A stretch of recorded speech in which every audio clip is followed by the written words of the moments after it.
Hi, I'm Lewie Pugh, the Executive Vice President of the Owner-Operator Independent Drivers Association. OOIDA is the largest trade association representing the views of small business truckers and professional truck drivers from all walks of life and all backgrounds across the United States. This week, I had the honor of joining OOIDA President Todd Spencer and Transportation Secretary Sean Duffy in Austin, Texas, for an important step forward in trucking safety. Thanks to the leadership from this administration, English proficiency has officially been restored as a core safety requirement for commercial drivers. This is a win for truckers, for families on the road, and for common sense. Every day, truckers move 80,000-pound vehicles through tight turns, steep grades, and busy streets.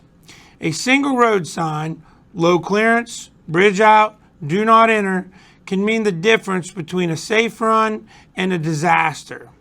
If a driver can't understand those signs or communicate an emergency, it's not just an inconvenience, it's a safety risk. That's why English language proficiency isn't just a box to check, it's essential. But here's the problem. For nearly a decade, this basic requirement wasn't being enforced. Safety violations didn't stop, they just stopped being tracked.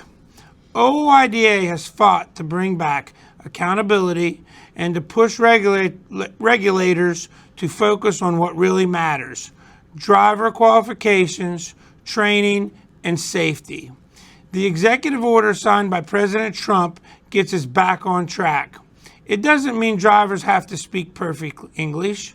It means they need to understand basic safety messages. That's fair, that's doable, and it's something training schools should have already been teaching and testing. We're also glad Secretary Duffy is taking a hard look at non-domiciled CDLs, how they're issued, how drivers are recruited, and what their safety records look like. That review is welcome and long overdue. Look, this isn't about politics or where someone's from. It's about being able to read a sign that saves a life. It's about making sure every driver on the road is trained, tested, and ready for real-world conditions. There's more work ahead, but this is real progress. OOIDA and our 150,000 drivers that we represent will keep fighting to make our roads safer. If you agree, share this video and help us spread the word. Thanks, and be safe out there.